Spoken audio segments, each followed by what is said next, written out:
Esta plática se llama De la tristeza a la depresión, cómo identificar situaciones de riesgo.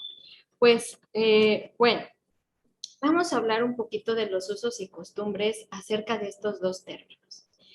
Fíjense que es muy común, ahora sí que fuera del ambiente de la psicología, escuchar constantemente que alguien dice, ay, es que fulanita está deprimida, o ay, es que ando depre, o ay, es que ya me dio la depre. ¿Ah? Y el término depresión lamentablemente se ocupa con demasiada, pues, recurrencia, ¿no? Con demasiada simpleza. Y esto la verdad es que termina siendo algo muy riesgoso porque la depresión no es una simple tristeza, la depresión es un trastorno. Entonces, pues la tristeza como tal, fíjense que es algo totalmente natural, algo parte de nuestras emociones. Nos podemos enojar, nos podemos sentir felices, nos podemos sentir eufóricos, emocionados, alegres, y la tristeza tiene la misma naturaleza. Es una emoción más que nos ocupa y nos atiende a la respuesta de una situación en particular. ¿Ah? Esa es la tristeza. Pero la depresión ya no es una tristeza simple, ya es un trastorno que nos va a requerir muchísimo más que echarle ganas, ¿no? Luego también escuchamos mucho, ¿no? Ay, pues está depre, pues échale ganas, tú mira, mira, tú piensa en positivo, tú vaya, anímate, ¿no? La verdad es que no es tan simple. Porque así como está en esta imagen que tengo por aquí, pues es como una representación visual de lo que es verdaderamente la depresión. Es un túnel, ¿no? Muchas veces que la persona lo percibe sin fondos, sin pues tocar una solución. Entonces, pues eso es lo que hay que empezar diciendo. La tristeza es una emoción totalmente natural. La depresión ya no es natural, ya no es normal. Sin embargo, todos tenemos algún cierto porcentaje de probabilidades de llegar hasta ahí. Y bueno, para empezar a diferenciar entre lo que es la tristeza y la depresión, pues vamos a seguir con nuestro tema. Y es que aquí yo les quiero comentar que Um, hay ciertas personas que están vulnerables a entrar a estados depresivos. No todos tenemos la misma vulnerabilidad, aunque a todos nos puede llegar a pasar. Eso sí hay que mencionarlo. Y entonces tengo que platicarles de este aspecto que es la vulnerabilidad a la depresión. Para esto yo quisiera contarles un poquito, o no contarles, sino más bien recordar un poquito la historia de Aquiles. ¿Alguien sabe quién fue Aquiles? ¿Qué onda con la historia de Aquiles? ¿Qué pasó con Aquiles? A ver, alguien que se anime a decir, a compartir. Mitología griega. ¿Quién se acuerda? Aunque tengan un vago recuerdo. ¿Qué onda con Aquiles?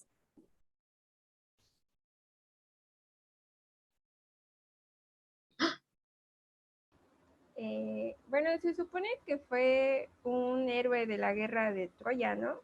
Así es, un héroe de la guerra de Troya, es correcto. ¿Y qué onda con Aquiles? ¿Por qué en esta imagen tenemos a un guerrero, ajá, que está como que cayendo y tiene una flecha? ¿Alguien sabe esta parte de la historia de Aquiles? Hola, claro, por supuesto. Bueno, aquí le precisamente una Chispas, era la parte más se escucha vulnerable de bien, su cuerpo. se escucha bien entrecortada tu voz, discúlpame. Le digo,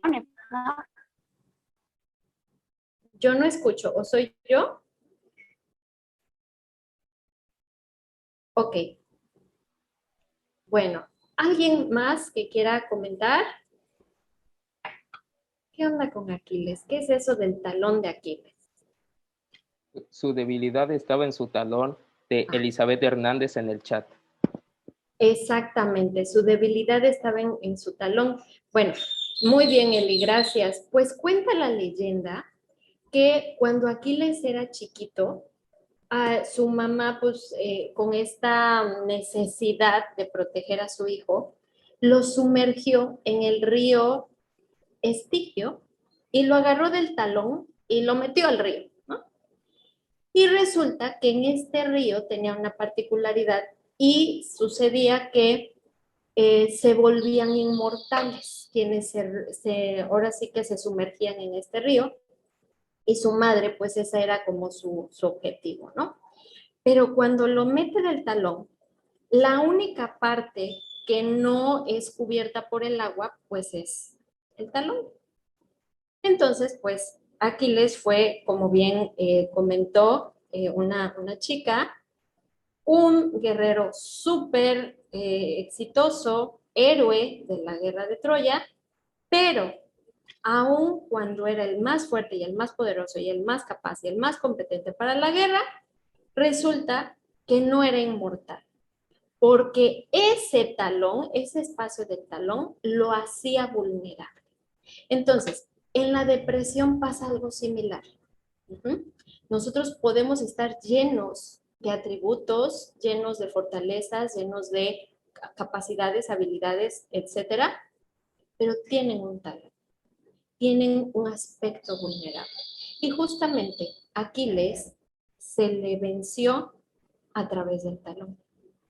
Y vaya, aterrizándolo un poquito esto en el tema, yo quiero comentarles que las personas, o hay personas que son vulnerables a la depresión.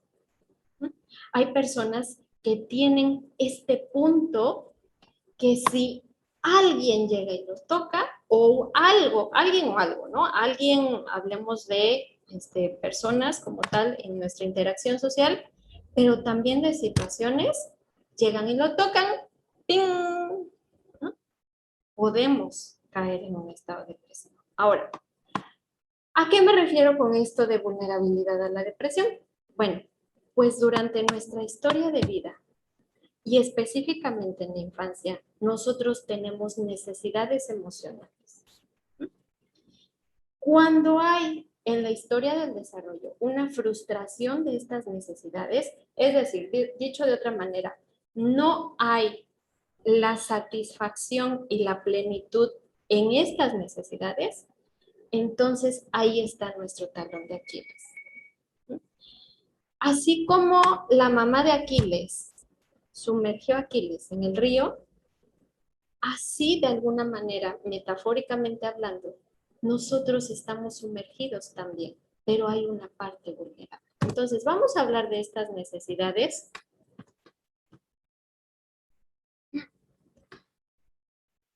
Hay auxilio, Abdalá, no cambia. Ahí está, Hay un perdón. botoncito abajo. Ya, Sí, perdón. Ok. ¿Cuáles son estas necesidades que tenemos en nuestra infancia? Bueno, primero que nada, el sentirnos aceptados por mamá, por papá o por nuestros cuidadores principales. El niño, pues pensemos en un chiquito, ¿no? Está haciendo un dibujito, bolitas con palitos y a lo mejor garabatos y a lo mejor esta parte. Entonces, corre a enseñárselo a su mamá y dice, mira mamá lo que te hice. Entonces, cuando la mamá lo ve, dice, ¿y qué es eso? El niño ya no está interpretando que no está entendiendo la mamá su dibujo, está interpretando que él es el que no es aceptado. O sea, en los ojos o en la mirada infantil no es el dibujo lo que la madre está despreciando o no aceptando, es al mismo niño al que no lo está aceptando. Entonces, esta sería la primera necesidad, de sentirnos aceptados con lo que somos, con lo que hacemos, con lo que damos, en general, aceptados, ¿ok? La segunda necesidad que tenemos como seres humanos es de seguridad, de saber que aunque mi mamá esté en el baño, ella va a estar aquí para mí. ¿Qué pasa con un niño chiquito? Te vas a hacer la comida y cuando te das cuenta, el chamaco ya está en un grito tremendo porque siente inseguridad de que no te ve, de que no estás. Y vaya, es parte de un proceso que el niño entienda que aunque no te vea, tú sigues estando. Es un proceso cognitivo. ¿Sí? Pero el niño tiene que saber que ahí están sus padres y eso le va a dar seguridad. Sus padres o sus cuidadores. No hablo solo de los padres, de los cuidadores. A veces, ¿qué nos pasa? Los muy chiquitos, si la mamá se tiene que ir a trabajar, la mamá pues llega la niñera o llega la abuela que lo cuida o quien sea y la mamá le dice al niño, ahorita vengo, ahorita vengo, voy al baño. Y ¡bum! Se va a trabajar. Y regresa hasta las 7 horas, 8 horas o a veces hasta más. Y entonces esa sensación que ve la mirada infantil de mi mamá no regresó, a mí me hace perder seguridad.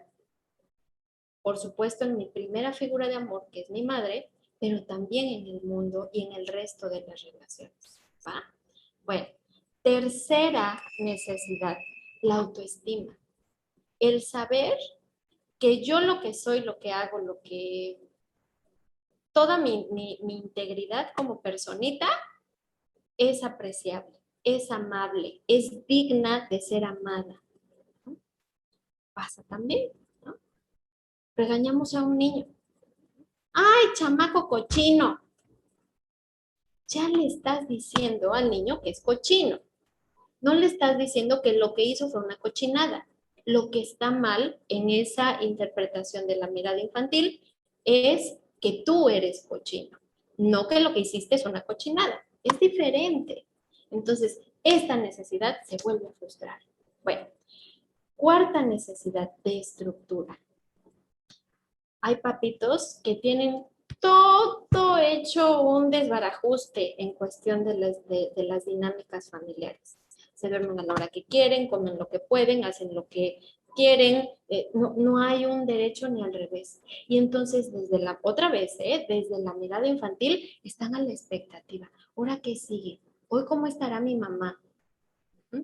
No hay un esquema de seguimiento. ¿No? Y entonces falta estructura.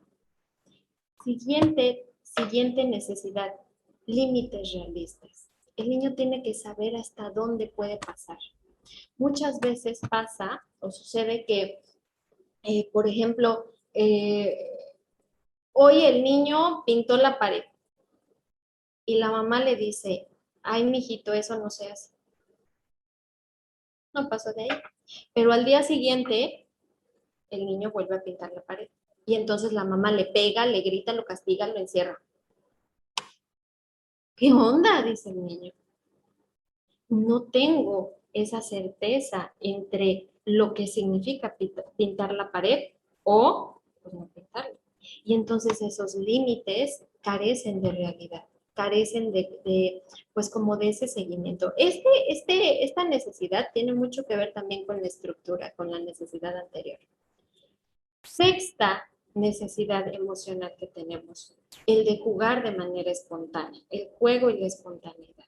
El niño necesita imaginar, el niño necesita, pues de pronto, ser espontáneo, reírse de las cosas simples.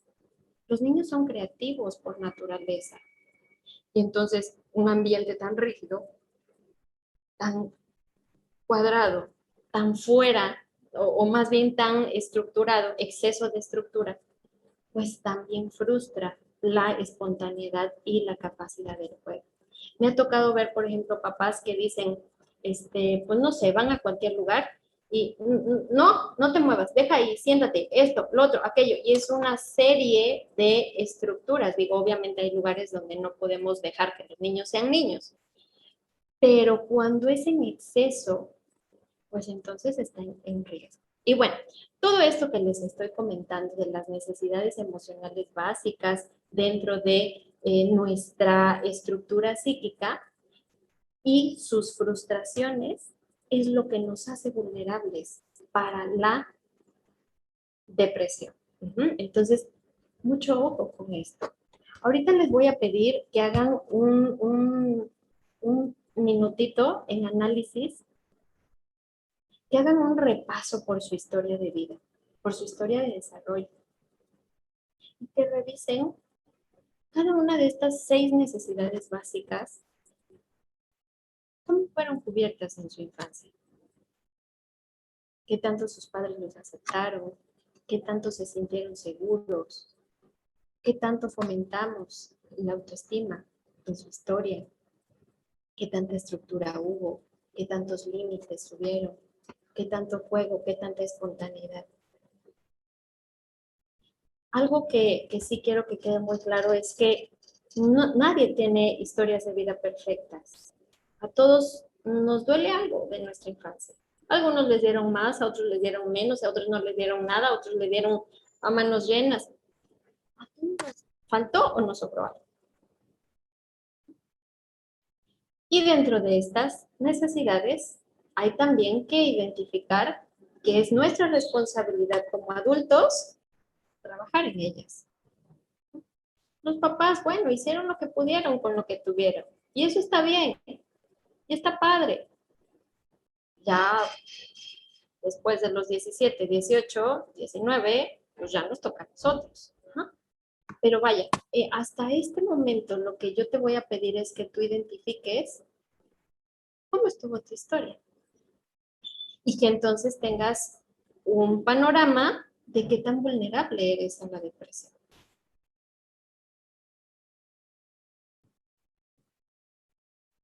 Bueno, continuamos.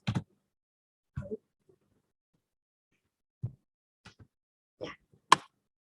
Cuando nosotros identificamos que tenemos una vulnerabilidad a la depresión, hay que mencionar que hay situaciones actuales que tocan nuestro talón de Aquiles.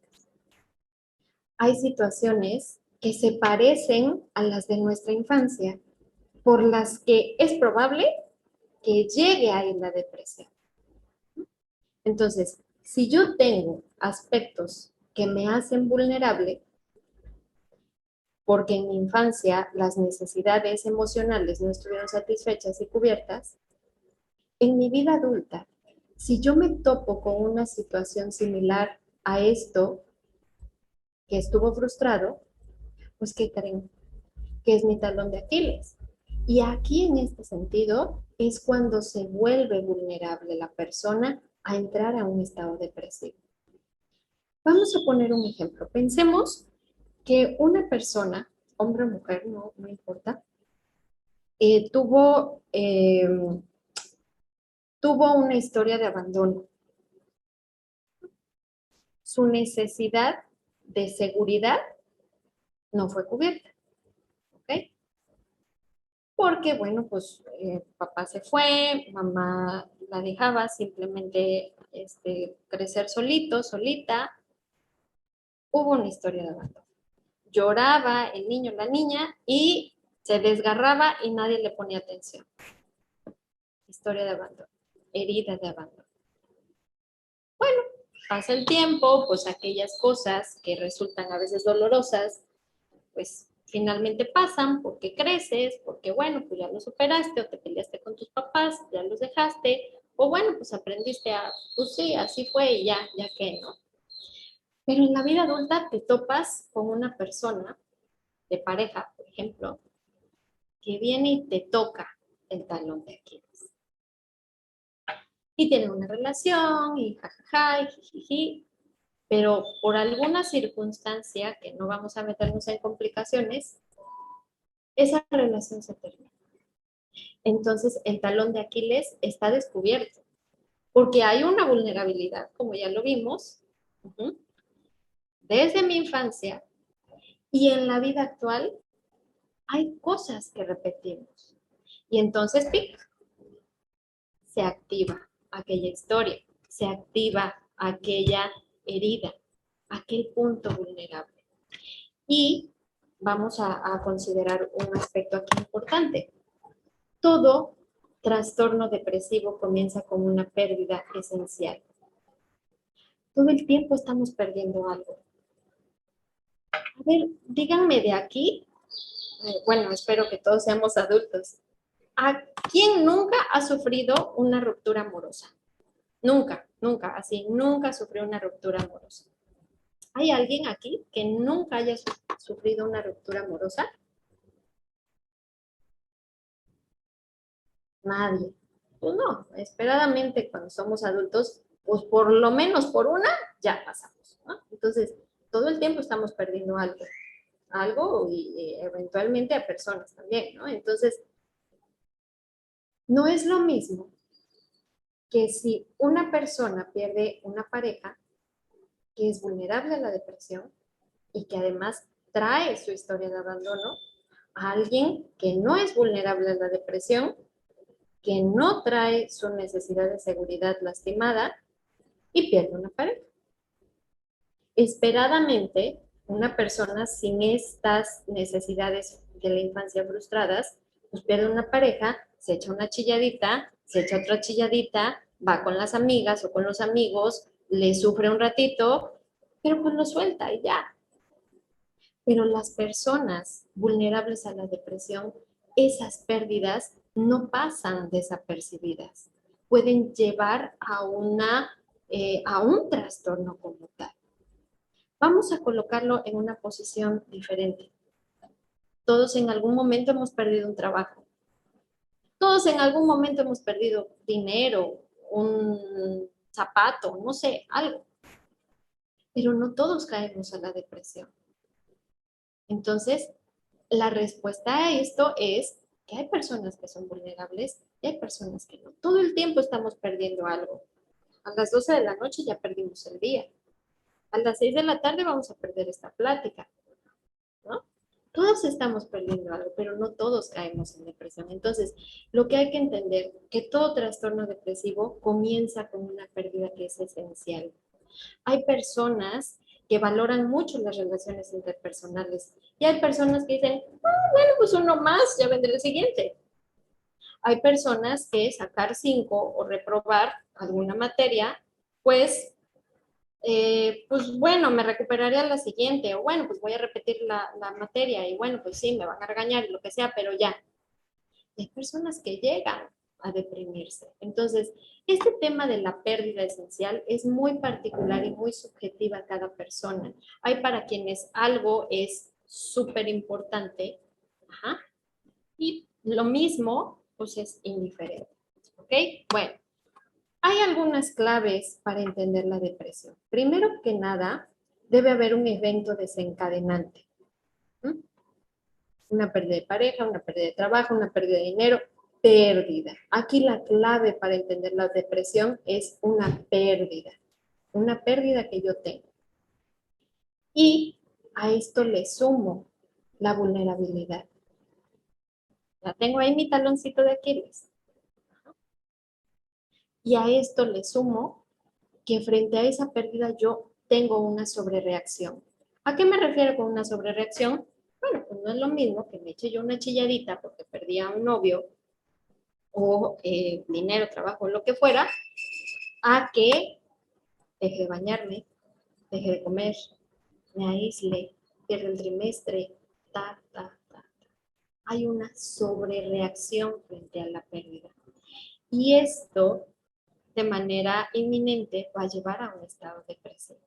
¿Ok? Bueno, quisiera saber si hay dudas hasta aquí para no seguir avanzando. Preguntas, comentarios. Nada. Veo aquí unos chats.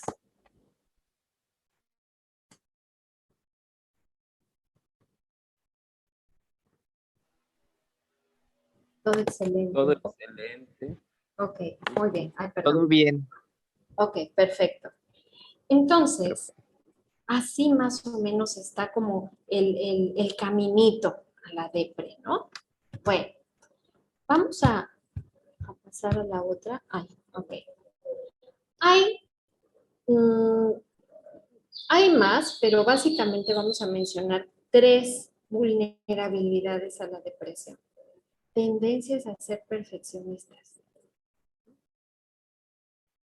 Tener una autoestima deteriorada y tener un déficit en habilidades sociales. Cuando hay estos tres aspectos, nuestra vulnerabilidad está ahí latente, lista pues, para esperar la situación desencadenante. Entonces, hay que estar muy atentos a estos rasgos en nosotros. Hay que estar revisando constantemente, bueno, qué tan exigente soy conmigo mismo? ¿Qué tan autolimitado respecto a mis propias autocríticas? ¿Cómo está mi autoestima? ¿Qué tantas habilidades sociales tengo? Porque son estos tres aspectos, les digo, hay más, pero vamos a enfocarnos en estos tres.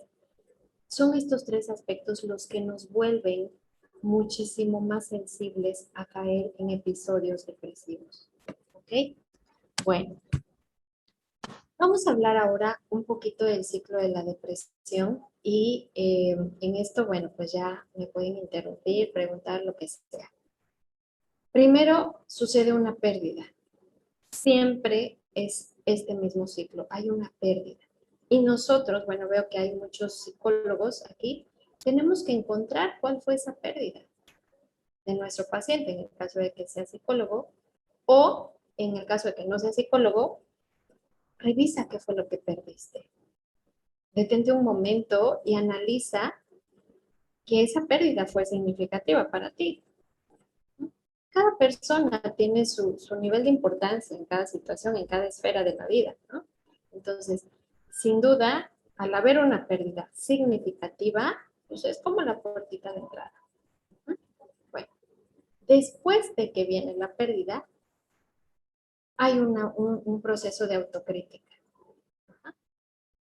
No es lo mismo perder algo y decir, bueno, pues ya fue, pues ya qué, pues ya ni modo, a perdí algo porque soy tonto, perdí algo porque no soy suficiente, perdí este algo porque no supe. La clave para entender si una persona está deprimida o solo está triste es justamente la autocrítica. Todo el tiempo estamos perdiendo algo, como les decía hace ratito, pero no todo el tiempo esas pérdidas se identifican como causales mías. Ese es el punto como diferenciador entre la pérdida de una tristeza o la pérdida que me lleva a la depresión.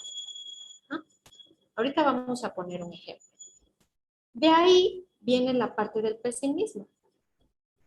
Si yo me autocritico por esta pérdida y me responsabilizo, no desde el sentido de aprender, sino desde el sentido de lacerarme, ¿no? De pronto me imagino así como alguien con un látigo cada vez que recuerda su pérdida, ¿no? Entonces, viene la parte del pesimismo. ¿No? Es que el mundo es cruel, el mundo está mal, mi mundo está mal. Me estoy autocriticando y de ahí viene la parte de nada tiene sentido, todo se acabó con esto. Y en esta parte del pesimismo, aquí pues prendo las alertas rojas porque el pesimismo nos puede llevar a tener una visión del futuro muy catastrófica y muy oscura. Y aquí, en el pesimismo, es justo cuando aparecen muchas veces las ideas suicidas. Es cuando, si yo veo que todo es negro, es muy probable que yo no vea ninguna esperanza para seguir viviendo. Y es muy entendible que si yo veo todo negro, porque todo es negro para mí desde mi mirada, pues entonces no tiene sentido que yo siga vivo. Y aquí, alerta, alerta, alerta, alerta. Porque aunque el proceso o el tema del suicidio no sucede como de la noche a la mañana, sí es como esa fase extrema de la depresión. Entonces, es bien importante poner atención en estas alertas, ¿no? de cómo estoy tomando la pérdida. Hay quienes toman la pérdida de lo que sea, bueno, pues ya, ¿no? Ya habrá otros eventos, otras situaciones. Perdí y entonces como lo perdí nada tiene sentido. Y como lo perdí, mi vida ya no vale. Y como lo perdí, todo se acabó. Aquí es donde deben de estar las alertas bien puestas y bien marcadas. Bueno, después de estos rasgos depresivos, viene cambios en la motivación de la persona. Y estos cambios en la motivación de la persona hay que entenderlos como inactividad. Vale. ¿Alguien quiere comentar algo?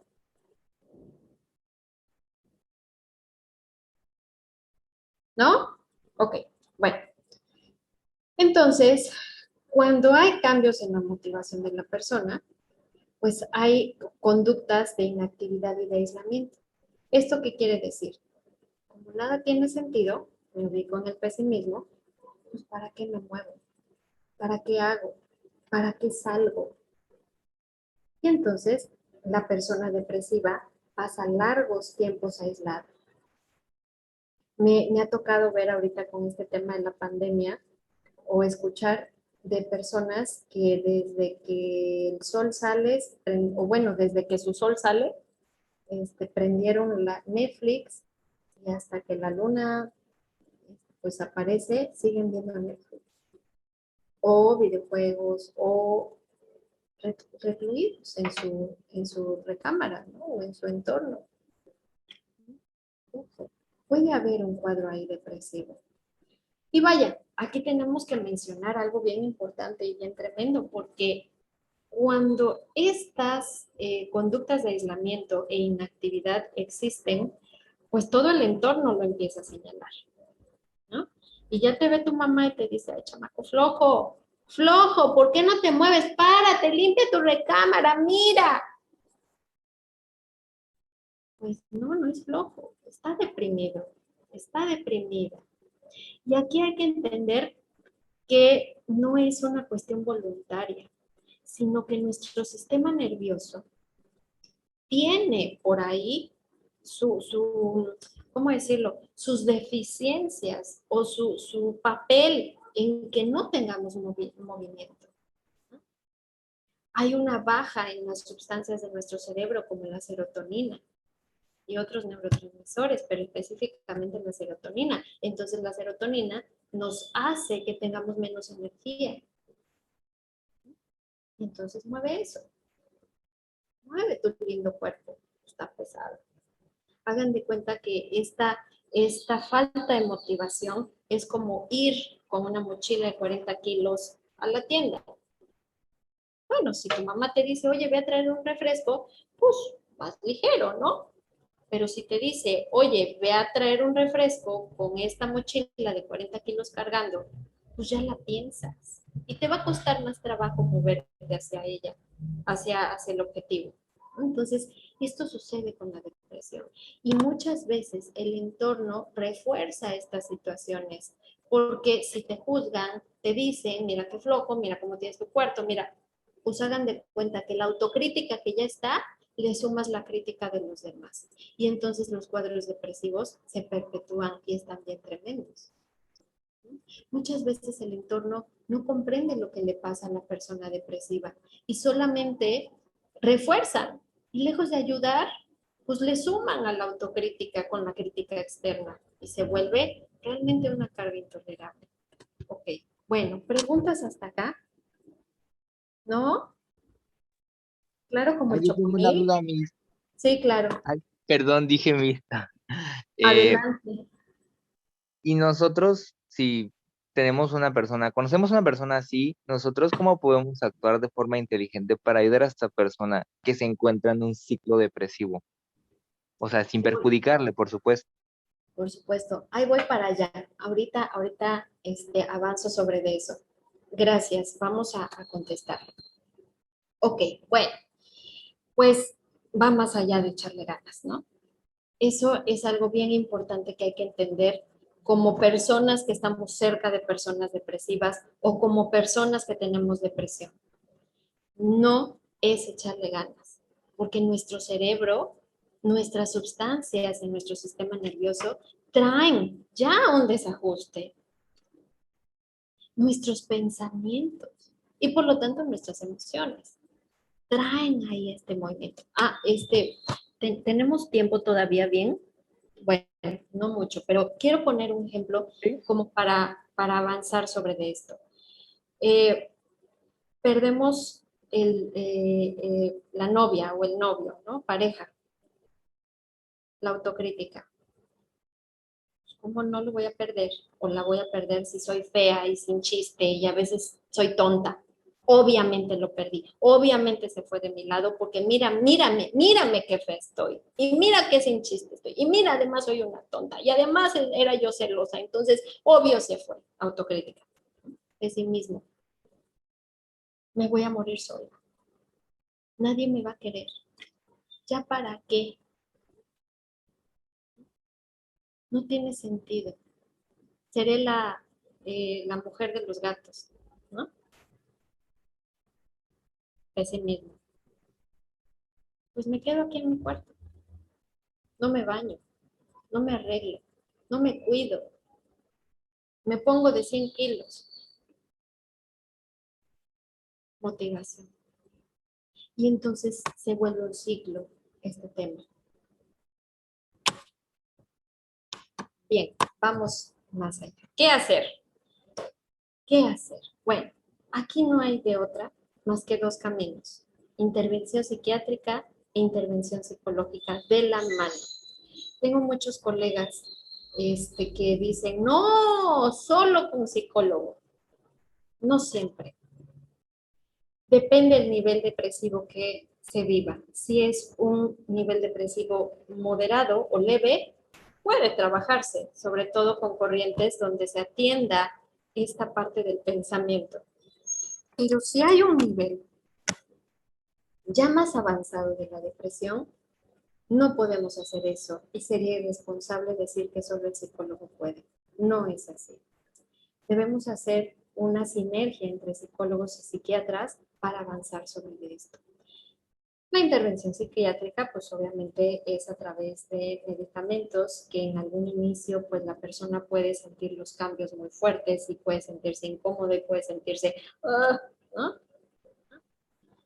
Y lo único que yo les puedo decir, que el medicamento psiquiátrico es como cualquier otro medicamento. Tienes un tratamiento por un periodo determinado de tiempo, por unas dosis determinadas y después se va a quitar de manera gradual hasta que desaparezca. Cuando tu sistema nervioso central comience a producir lo que tiene que producir y entonces se va a acabar este tratamiento. Muchas personas tienen miedo al medicamento psiquiátrico y es entendible.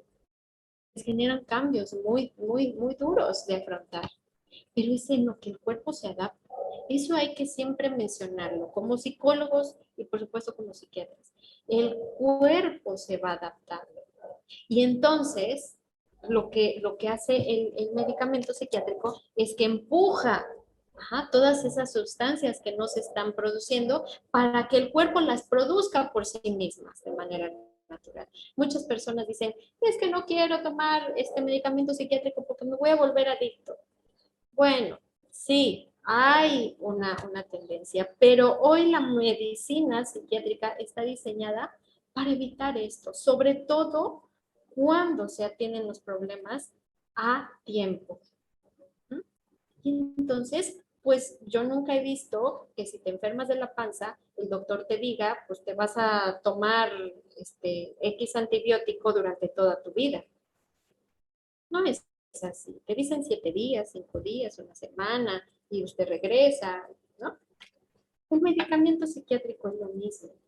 ¿No? Hay un periodo de tiempo del tratamiento y después, de acuerdo a tu disciplina, de acuerdo a la respuesta de tu cuerpo, se retira. ¿No? Entonces, no hay que tenerle miedo al medicamento psiquiátrico.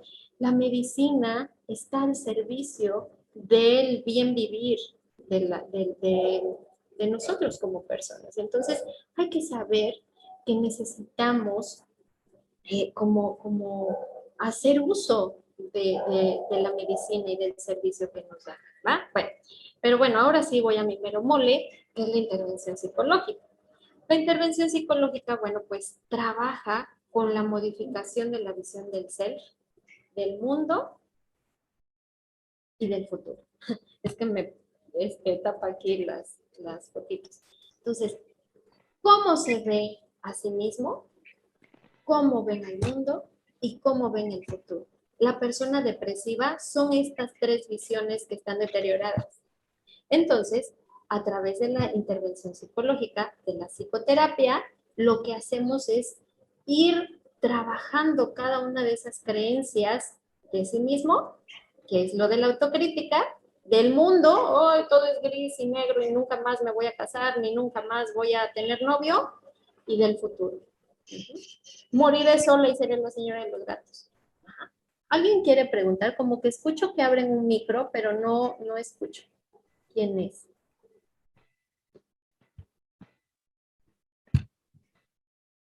¿No? ¿Son mis voces internas? Anímense a preguntar. Bueno, perdónenme, ya ¿cómo se dice? Mis rasgos esquizofrénicos ya están aquí, haciendo bueno, perdón. Bueno, entonces también desde la intervención psicológica trabajamos con la activación conductual. Ajá. ¿Esto qué quiere decir? Pues tenemos ese pesar en romper este ciclo de la falta de motivación, ¿no? Se quedan. Y bueno, ahí a tu puerta, ¿cuándo vas a conocer a un chico o a una chica? Y nunca, ¿no?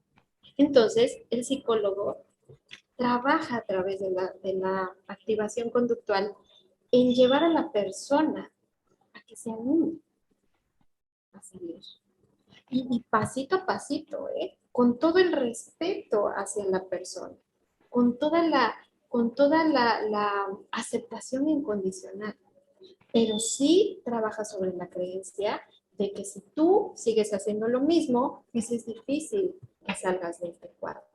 Y entonces te empuja un poquito, a tu propio ritmo, no crean que forzamos, no se vayan con esa duda. A que hagas cosas diferentes. Y entonces, cuando das un pasito, pues ¿qué pasa? Que te sientes bien. Y esto se refuerza. Y entonces dices, bueno, ¿y por qué no doy otro pasito? Los psicólogos somos acompañantes de tu propio descubrimiento, pero sí a través de la activación conductual, pues yo le decía a una paciente depresiva, pues hay que ponerle gasolina, ¿no?, a tu motor. Y eso a veces requiere de esfuerzo. Y eso a veces requiere de romper esas resistencias. ¿Ok? Bueno, siguiente punto que hacemos los psicólogos en personas depresivas o que acompañamos es la flexibilidad del contrato personal. Yo lo pongo así, ¿no? Este tema del contrato personal vamos a enfocarlo como que nosotros tenemos expectativas a veces muy altas de nosotros mismos, o de la vida, o del mundo, de lo que debería de ser el mundo, de lo que debería de ser la vida. Y entonces, si esas expectativas no se cumplen, nada tiene sentido. Entonces, a través del acompañamiento terapéutico, lo que hacemos es hacer flexible este contrato personal, hacer un poco más flexible y más llevaderas esas expectativas y entonces volverlo alcanzable. Y cuando yo modifico mi contrato personal, pues resulta que es posible. No sé qué tanto me expliqué en esta parte. Quisiera poner un ejemplo con este tema del contrato personal. Pensemos que, por ejemplo, desde la autocrítica y desde mi necesidad infantil no satisfecha, yo creo que que no debo cometer errores, ¿no? O debo ser perfecto. Entonces, ese es mi contrato personal. Esa es mi cláusula rígida que dice que yo no debo cometer errores. Entonces, el más mínimo error que cometa, pues va a ser mi flecha al talón de Aquiles. ¿Están de acuerdo? Entonces, Cuando yo a través de un proceso terapéutico, bueno, no yo, a través del proceso terapéutico empezamos a trabajar o se empieza a trabajar con el paciente acerca de esa flexibilidad en su propio contrato, y entonces interiorizamos creencias como, pues, espérame, es normal equivocarse, es un proceso natural de estar viviendo los errores. Es más, cada error es una oportunidad de aprendizaje y está padre equivocarse porque eso nos hace crecer. Entonces, esto significa que ese contrato empieza a flexibilizarse y ya no tomo tan tremendo una equivocación que yo tenga. Simplemente lo tomo como una situación de la que aprendo, pero no así como mi talón de Aquiles. ¿Sí me explico? Bueno, ¿dudas hasta acá, muchachos? Ahí están muy callados, ¿no estarán dormidos? No, estamos atentos. Bueno, este Benjamín siempre participa. A ver, ¿alguien más? ¿Dudas? ¿Preguntas? ¿Algo?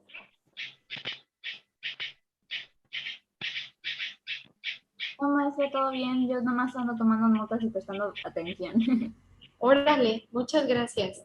Ok, bueno, Hola, hola. yo te quería preguntar, por ejemplo, si es para una persona que queremos, en este caso, una persona muy cercana, ¿qué le podemos nosotros aconsejar? Que estamos viendo que está cayendo en esa situación, ¿cómo podemos acercarnos y decirle sin que se sienta ofendido, agredido, que lo estés mandando al psicólogo, o decirle que necesita apoyo especializado para poder salir de esta situación? Sí, Lolis, ¿verdad? Sí, buena tarde, Ay, Vivi. Lolis. Hola, Lolis. Distinguí tu voz perfecto. Gracias por estar aquí. Ok, bueno, me voy a saltar esta diapositiva para darle respuesta a esto. Nosotros tenemos que considerar que la persona depresiva no tiene la energía para moverse hacia estos cambios, hacia esta parte. Entonces, desde nuestra trinchera tenemos que acompañar muchas veces a esta persona en este estado. Yo les decía hace un momentito que pues ya se critican a sí mismos las personas, ¿no? Entonces llega tu mamá, tu esposa, tu amiga y te dice, ¡ay! Te critica también y entonces eso hace más difícil el asunto. Entonces, lo que tenemos que hacer es como personas alrededor de la persona depresiva es acompañar con empatía lo que le está pasando.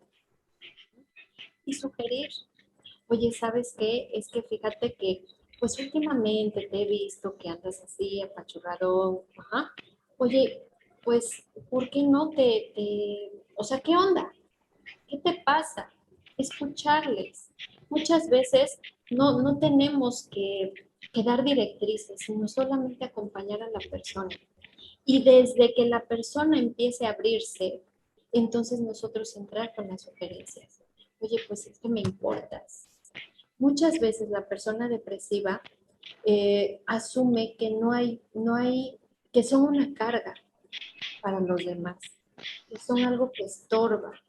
Entonces, desde nuestro lugar como mamá, como esposa, como amiga, como novia, como lo que sea, necesitamos darnos ese espacio para saber que la otra persona no lo está haciendo de manera intencional, sino que algo le está pasando y acompañarles en ese proceso, escucharlos sin darles el mensaje de que te estoy juzgando. Y desde esa posición, entonces, yo puedo entrar más y sugerir intervención médica, sugerir intervención psicológica, pero antes me tengo que ganar ese lugar de confianza, porque la persona depresiva pierde confianza y pierde fe, no solo en sí mismo, en el mundo, en los demás. Entonces, si yo tengo un familiar, si yo tengo un amigo, alguien conocido, que yo ahorita estoy identificando que tiene rasgos depresivos, lo primero que tengo que recordar es que la está pasando mal. y que no necesita que alguien más venga y le eche, pues ahora sí que de su cosecha. Desde la posición de la empatía, desde la posición del acompañamiento, desde la posición del amor. Abrirnos a escuchar, abrirnos a acompañar. Y cuando yo pueda, de alguna manera, tener una cercanía más genuina con esta persona que está sufriendo, porque el depresivo sufre, entonces sí sugerir. Hasta ahí podemos hacer. La verdad es que no podemos hacer más. ¿Por qué? Porque no tenemos esa posibilidad más que desde el amor, ¿no? Y vaya, cuando la persona se anima a, entonces, seguir en esa compañía, ¿no? Seguir en esa red de apoyo, pues justamente así acompañando. Un proceso terapéutico lo que hace con la persona depresiva es que gradualmente empieza a sentirse mejor. Y entonces, esto se refuerza y entonces esto empieza a cambiar. Esta no motivación, esta autocrítica, este pesimismo, esto empieza a cambiar y por lo tanto empieza a soltar el estado depresivo. Pero primerito no podemos llegar y decirle, oye, es que estás muy mal porque mira, porque acá, porque allá, porque entonces la persona que ya trae su rollo de autocrítica bastante fuerte, pues se le suma otro costal. No podemos hacer eso. Primero acércate de manera genuina, de manera amorosa, de manera empática. Y cuando esa cercanía libre de juicio esté, entonces sugiere. Porque ya sale de tus manos hacer algo más. ¿Ok? ¿Sí? ¿Responde tu pregunta? Sí, muchísimas gracias. Gracias a ti, Lolis, por compartir y preguntar. Ok, como sociedad, ¿qué podemos hacer? Bueno, primero que nada, ser más conscientes en cómo educamos, en qué les decimos a los niños que están a nuestro alrededor. Y educación no hablo solamente de la parte de las asignaturas, ¿no? De tenerlo en una buena escuela, sino de cómo les hablamos a los niños. ¿Qué tanto permitimos que ellos se hablen? ¿De qué manera fomentamos o destruimos su autoestima? ¿Cómo educamos a los niños? Y como sociedad tenemos que hacer un cambio y un cambio de conciencia de cómo les hablamos a los niños, de cómo los llevamos, de cómo los criticamos, ¿no? Como adultos. Para los adultos es muy fácil escribir, pero para un niño está adquiriendo esas habilidades, entonces tenemos que ser pacientes. Y si no somos pacientes, pues tenemos que buscar ayuda de alguien que sí sea paciente. El fin de semana me pasó que estaba platicando con una señora y le digo, oye, ¿qué onda? ¿Cómo vas con tu hija, no? Dice, bien, dice, pero ¿qué crees? Que ya busque a una maestra que la ayude con su tarea, porque de plano, cuando yo me sentaba a hacer tarea con ella, yo terminaba gritando y mi hija terminaba llorando y eso era terrible. Entonces, la estaba yo lastimando y yo después me sentía cucaracha fumigada, ¿no? Y así a veces hay que hacerlo. Hay que reconocer cuando a veces no tenemos la competencia de estar con los hijos de manera saludable. Por supuesto, de forma óptima, pues hay que trabajar en nosotros para transformar esas situaciones, ¿no? Y esperadamente, si identificamos que no podemos, pues pedir ayuda, buscar ayuda y hacer la diferencia en la educación. Segundo tip de acciones como sociedad frente a la depresión, fomentar los hábitos saludables. Y esto no solamente hablo de ejercicio, buena alimentación, chequeos, no solamente es eso, sino también estar conscientes de la importancia de la salud mental, de la importancia que tiene cuidar nuestras emociones y estar atentos a ello. Tercer tip como sociedad, hacer una red de apoyo. Si tú sabes que alguien está pasando por un estado depresivo, tal vez no sepas qué decir. Escucha, con eso ya es ayuda. La única manera de hacer sociedades más saludables mental y emocionalmente es cuando dejamos de de vernos yo y empezamos a ver que somos nosotros. Cuando soltamos el ego, el egocentrismo y la parte, de protagonismo, ¿no? Y me doy cuenta que pues junto a mí hay alguien que está aquí. Y ese alguien, pues seguro le está pasando mal. Y vaya, qué padre que a lo mejor pues solamente te escuche, pero ese alguien ya le cambiaste la perspectiva de, pues por un instante lo que es su mundo, ¿ok? Bueno, como último, les quiero compartir una estadística. Esta. Bueno, vamos a dar algunos datos de alarma.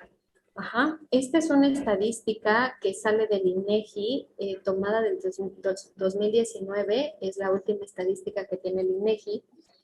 Lo pueden checar en la página.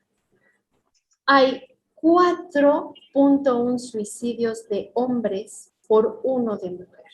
O sea, por cada mujer que se suicida, hay 4 hombres que se suicidan en México. Tremendo, ¿no? ¿Qué pasa aquí?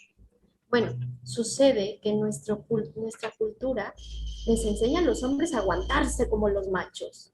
Les enseña a los hombres, no llore porque si no se parece mariquita. No pidas ayuda, tú las puedes todas. Y entonces, ¿qué pasa? Que ese niño, cuando se convierte en hombre, entiende o asume que está mal pedir ayuda, que está mal llorar, que está mal sentirse triste. Y bueno, aquí las estadísticas. Entonces, mucho ojo con los hombres que tenemos alrededor. Vaya, no con los hombres, ¿no? De manera general con las personas. Pero hacer la diferencia en educar a los niños. Prestar atención cuando un hombre no se permite expresar sus emociones. Validarlo. A veces las mujeres, y hablando en el término de pareja, somos ese foco de contención. Cuando hay intimidad en el sentido emocional, no en lo sexual solamente, sino en lo emocional, podemos ser esa vía de que el hombre se sienta acompañado y por supuesto que la mujer se sienta acompañada también.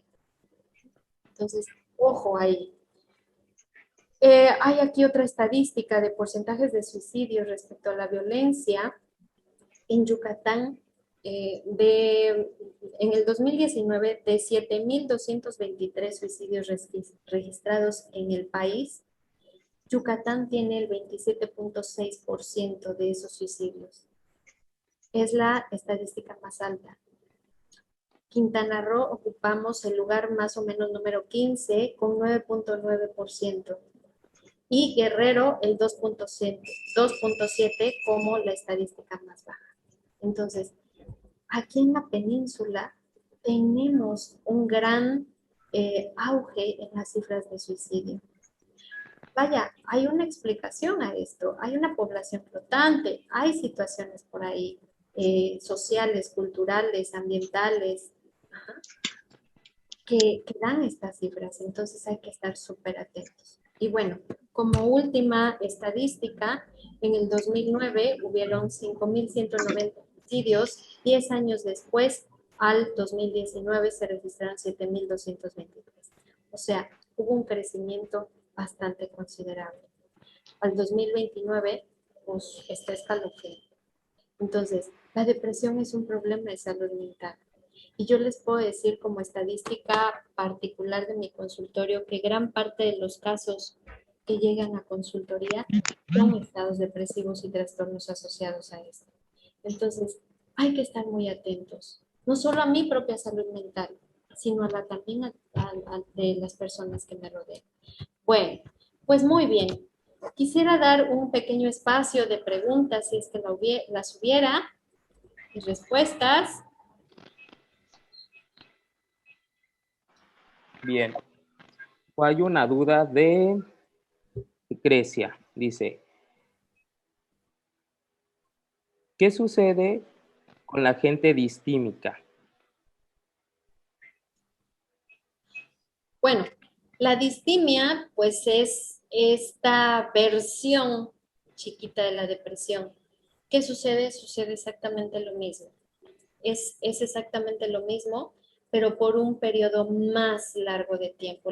Para que se clasifique como distimia, pues debe de tener un criterio de 2 años de presencia de rasgos depresivos. Entonces ya se considera distimia. Pero en estos casos es exactamente lo mismo. Es una depresión que no se atendió y se volvió crónica. Gracias, Grecia. ¿Quién más? Hasta ahorita fue la única. No sé Ok. si haya más. Adelante, pueden hablar. Este es su espacio. Recuerden de que no hay de que, y si pregunto algo tonto, no, aquí todo se vale. Así que hagan sus preguntas.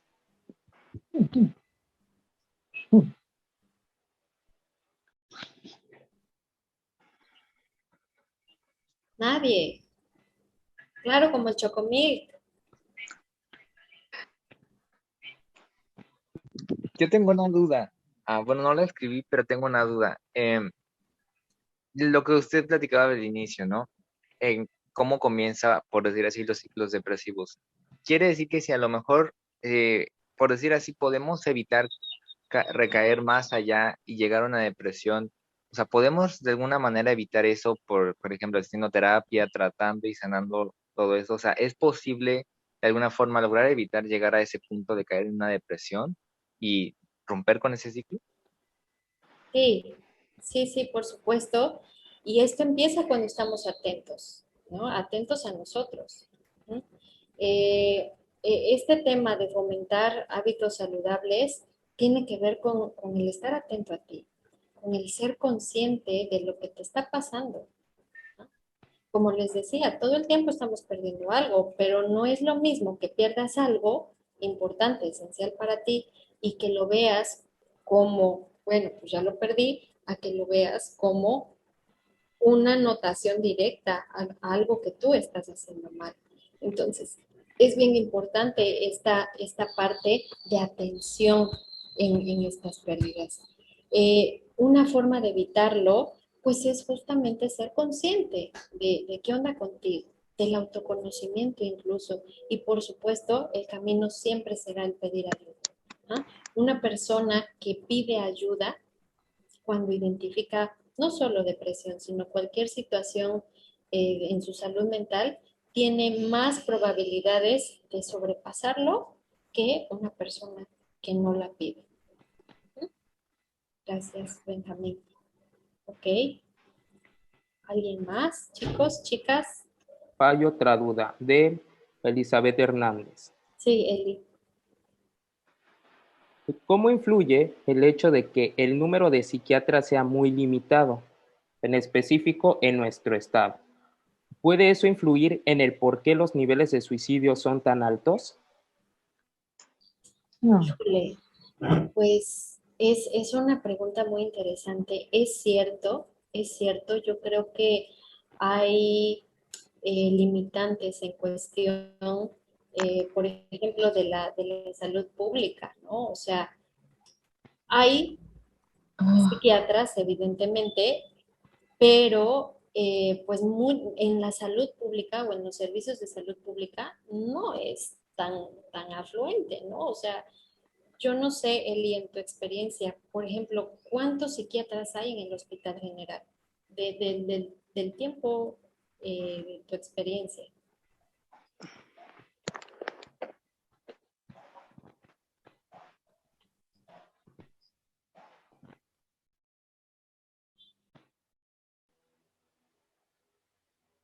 Respondió aquí uno solo, un médico psiquiatra en el Hospital General de Cancún.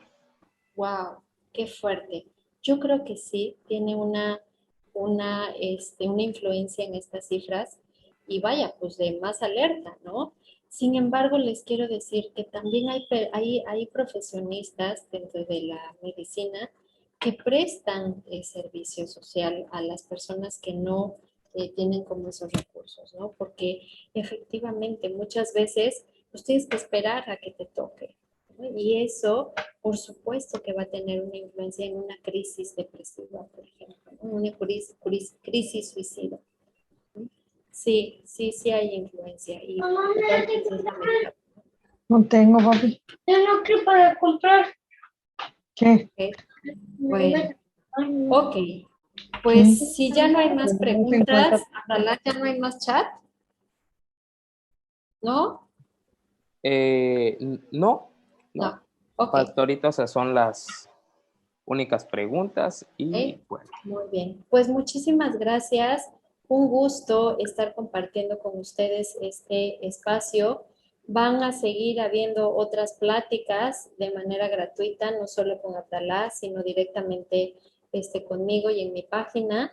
Les invito a dar clic, a dar like en mi página de Facebook. Ay, perdón, ya cambió aquí de nombre, se llama Educación Emocional con Viviana, así me encuentran en Facebook. Y por supuesto que hay por ahí un WhatsApp atendiendo también en el 9988-428437.